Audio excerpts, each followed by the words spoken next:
No, podnebne spremembe so že tukaj, ne? Ni neka stvar prihodnosti, ne? In z njimi dejansko se moramo naučiti živeti.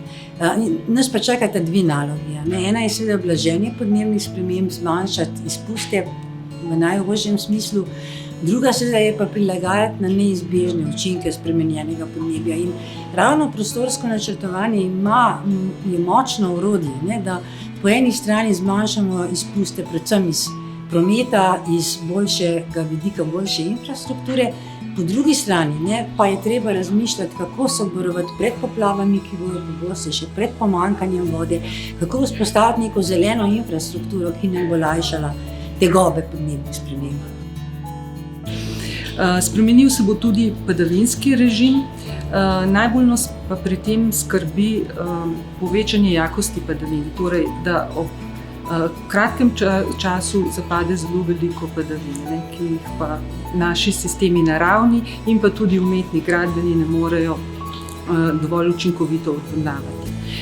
Zgubili bomo tudi snežno odejo, ki je zelo dober naravni zadrževalnik vode, predvsem jo iz obdobja, ko jo ne potrebujemo, se pravi iz zimskega obdobja, hladnega obdobja, prenaša v vegetacijsko obdobje, ko jo naše rastline lahko učinkovito uporabljajo.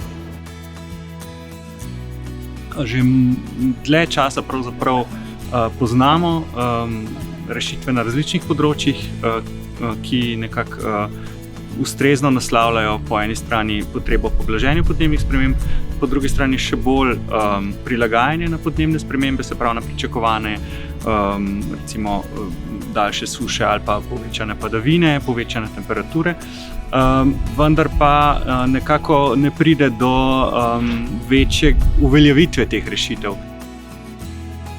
Program podnebnega načrtovanja oziroma izobraževanja za arhitekte, krajinske arhitekte, gradbenike in druge zainteresirane v načrtovanju prostora smo nekako uokvirili tako, da smo najprej odprli vprašanje podnebnih sprememb, osvetlili podnebne spremembe z vidika tega, kako bodo vplivali na slovenski prostor, kakšne so značilnosti za slovensko okolje.